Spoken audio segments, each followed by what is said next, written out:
जय हिंद। नमस्कार साथियों, कैसे हैं आप सभी लोग। उम्मीद करते हैं कि आप सभी लोग अच्छे होंगे और आप सभी लोग की जो तैयारी है बिल्कुल अच्छी तरीके से चल रही होगी। तो साथियों, आज के इस क्लास में हम सभी लोग जो है बीपीएससी एडीओ एग्जाम 2026 के लिए साथियों ऐसे सेलेक्टेड और चुनिंदे प्रश्नों को देखने वाले हैं जो कि आपके एग्जाम में जो है 100% आपको ये सभी क्वेश्चन देखने को मिलेंगे। और साथियों, आप सभी लोग का जो बीपीएससी एडीओ का एग्जाम है ये आपके 14 अप्रैल से स्टार्ट हो रहा है और आपके 21 अप्रैल तक ये एग्जाम आपका जारी रहेगा। तो यदि आप सभी लोग का भी एग्जाम 14 अप्रैल को है और 14 अप्रैल से लेकर 21 अप्रैल के बीच में भी है तो आप इस क्लास को जरूर देखिएगा और अच्छे से देखिएगा, जिससे कि आप जो है अपने एग्जाम में सभी क्वेश्चन को आसानी तरीके से बना पाएंगे। तो चलिए क्लास को स्टार्ट करते हैं। उनसे पहले यदि आप इस चैनल पे पहली बार जुड़े हैं तो आप जो है इस चैनल को सब्सक्राइब कर लीजिए और सब्सक्राइब करके ऑल नोटिफिकेशन को ऑल पे दबा के जुड़ जाइए, जिससे कि जब भी कोई नई क्लास हो सबसे पहले क्लास का नोटिफिकेशन आपके पास पहुंच सके। तो आप इस चैनल को सब्सक्राइब जरूर कर लीजिएगा। साथ ही साथ आप जो है इस क्लास को भी लाइक जरूर कर लीजिएगा। तो चलिए क्लास को स्टार्ट करते हैं और देखिएगा क्वेश्चन क्या पूछा है। क्वेश्चन पूछा गया है कि माउंटबेटन योजना जिसके आधार पर भारत का विभाजन हुआ ये कब घोषित की गई थी। चलिए बताएंगे। ये सभी क्वेश्चन काफी इंपोर्टेंट और चुनिंदे प्रश्न हैं जो आपके एग्जाम में जो है 100% आपको देखने को मिलेगा। और बताएंगे कि माउंटबेटन योजना जिसके आधार पर भारत का विभाजन हुआ कब घोषित की गई थी। तो याद रख लीजिएगा, ये घोषित हुआ था 3 जून 1947 को। ऑप्शन ए यहाँ पे इस क्वेश्चन का सही जवाब है। चलिए आगे देखिएगा। क्वेश्चन यहाँ पे पूछा है कि वर्ष 2024-25 के लिए धान का सामान्य न्यूनतम समर्थन मूल्य कितना निर्धारित जो है ना किया गया है। तो याद रख लीजिएगा, ये निर्धारित किए गए हैं आपके 2300। ऑप्शन आपका 20 क्वेश्चन का सही जवाब है, 2300 निर्धारित किए गए हैं। आगे देखिए, क्वेश्चन पूछा गया है कि संविधान सभा में प्रांतीय संविधान समिति के अध्यक्ष कौन थे। तो याद रखिएगा कि संविधान सभा में प्रांतीय संविधान समिति के अध्यक्ष कौन थे। तो याद रख लीजिएगा, सरदार वल्लभ भाई पटेल हो जाएगा। ऑप्शन सी यहाँ पे इस क्वेश्चन का जो है सही जवाब है, सरदार वल्लभ भाई पटेल है। आगे देखिए, क्वेश्चन पूछा है अक्टूबर 2025 में जारी वैश्विक नवाचार सूचकांक में भारत का स्थान क्या है। चलिए बताएंगे आप कि अक्टूबर 2025 में जारी वैश्विक नवाचार सूचकांक में भारत का स्थान क्या है। तो याद रख लीजिएगा, इनका स्थान 39वां है। ऑप्शन आपका 20 सही जवाब है, 39वां इनका स्थान है। आगे देखिए, क्वेश्चन पूछा है 2011 की जनगणना के अनुसार भारत में शहरी जनसंख्या का प्रतिशत कितना है। चलिए बताएंगे आप। तो 2011 की जनगणना के अनुसार भारत में शहरी जनसंख्या का जो प्रतिशत होगा ये आपके 31.16% है। ऑप्शन ए सही जवाब है। अगला क्वेश्चन देखिएगा। क्वेश्चन पूछा है कि प्रार्थना समाज की स्थापना 1867 में किसने की थी। चलिए बताएंगे आप कि प्रार्थना समाज की स्थापना 1867 में किसने की थी। तो याद रख लीजिएगा, ये आत्माराम पांडुरंग के द्वारा किए गए थे। ऑप्शन आपका बी जो है इस क्वेश्चन का सही जवाब है। आगे देखिए, क्वेश्चन पूछा है साइबर अपराध में रेसमवेयर हमले का मुख्य उद्देश्य क्या होता है। तो साइबर अपराध में रेसमवेयर हमले का मुख्य उद्देश्य क्या होता है। तो इसका मुख्य उद्देश्य होता है सिस्टम को लॉक करके फिरौती मांगना। ऑप्शन यहाँ पे 20 क्वेश्चन का सही जवाब है। आगे देखेंगे, क्वेश्चन यहाँ पे पूछा है G20 में हाल ही में शामिल हुआ अफ्रीकी संघ कितने देशों का समूह है। तो G20 में हाल ही में शामिल हुआ अफ्रीकी संघ कितने देशों का समूह है। तो ये हो जाएगा 55 देशों का समूह। ऑप्शन बी सही जवाब है। आगे देखेंगे, क्वेश्चन यहाँ पे है कि हड़प्पा सभ्यता में गोदीवारा किस स्थल की प्रमुख विशेषता थी। तो हड़प्पा सभ्यता में गोदीवारा किस स्थल की प्रमुख विशेषता थी। तो ये हो जाएंगे आपके लोथल के। ऑप्शन यहाँ पे 20 क्वेश्चन का सही जवाब है, लोथल के हैं। आगे देखिएगा, क्वेश्चन यहाँ पे है कि भारतीय संविधान की 10वीं अनुसूची किस संशोधन द्वारा जो है जोड़ी गई। चलिए बताएंगे आप कि भारतीय संविधान की 10वीं अनुसूची किस संशोधन के द्वारा जोड़ी गई थी।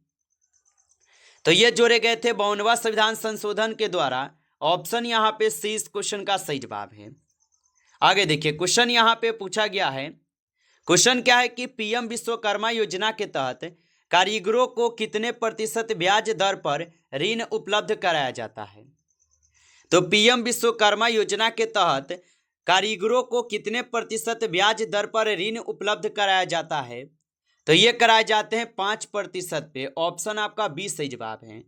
आगे देखिए, क्वेश्चन पूछा है कि कांग्रेस का प्रथम अधिवेशन कहाँ जो है ना आयोजित किया गया था। तो कांग्रेस का प्रथम अधिवेशन कहाँ पे आयोजित किया गया था। तो ये आयोजित किए गए थे आपके बंबई में। ऑप्शन ए यहाँ, ऑप्शन बी यहाँ पे इस क्वेश्चन का सही जवाब है। आगे देखिए, क्वेश्चन यहाँ पे है कि सत्य शोधक समाज की स्थापना जो है किसने की थी। चलिए बताएंगे आप कि सत्य शोधक समाज की स्थापना किसने की थी। तो सत्य शोधक समाज की जो स्थापना किए थे, इनकी स्थापना किए गए थे आपके किसके द्वारा।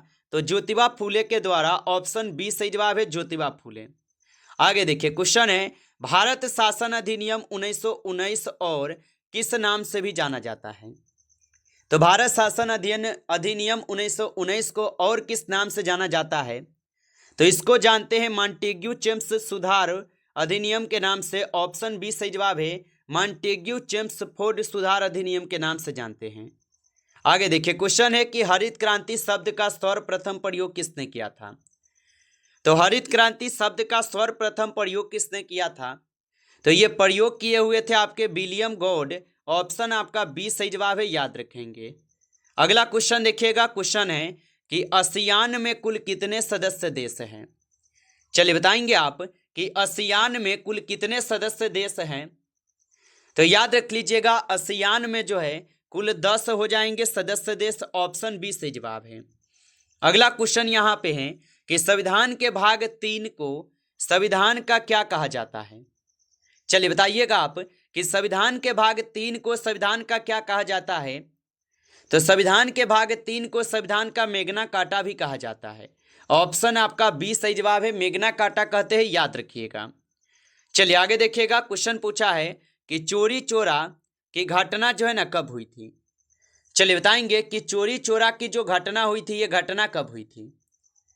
तो चोरी चोरा की घटना होती है आपके 5 फरवरी 1922 में। ऑप्शन ए सही जवाब है, 5 फरवरी 1922 में होता है।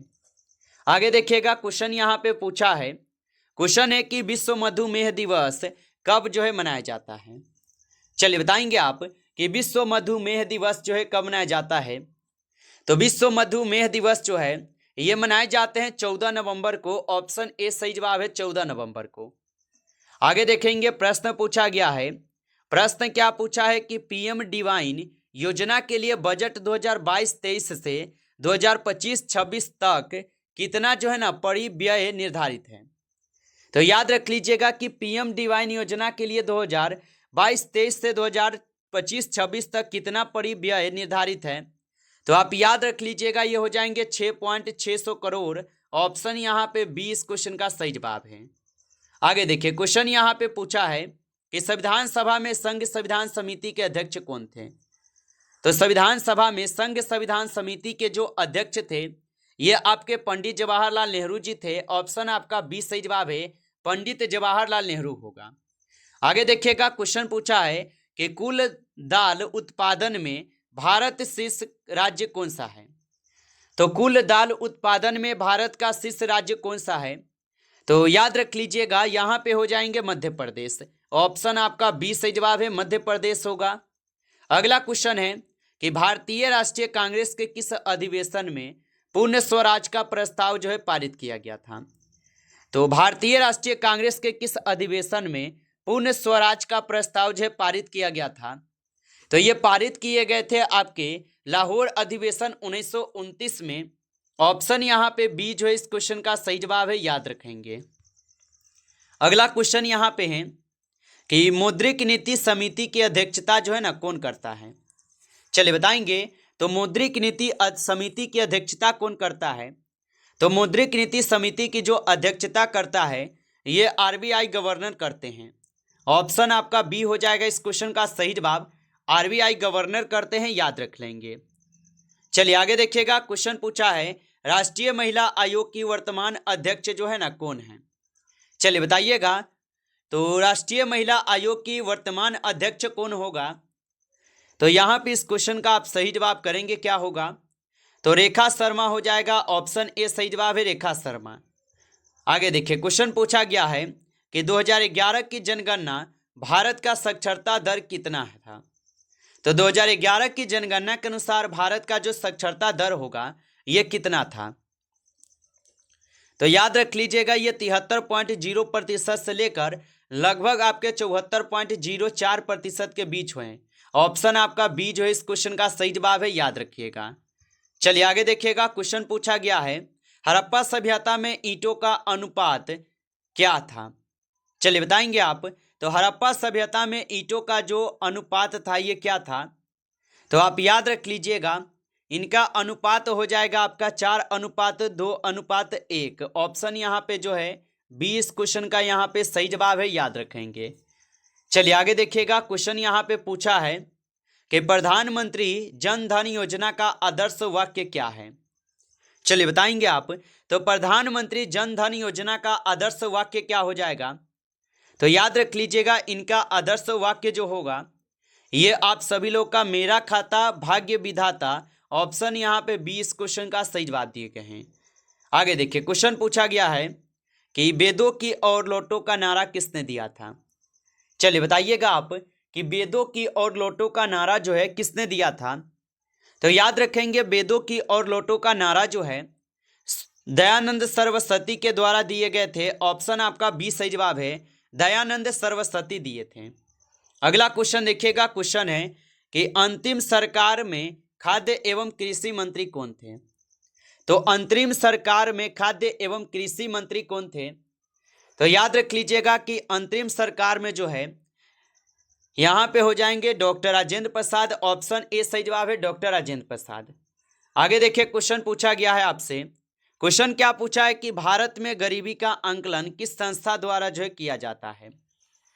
तो भारत में गरीबी का आंकलन किस संस्था द्वारा किया जाता है।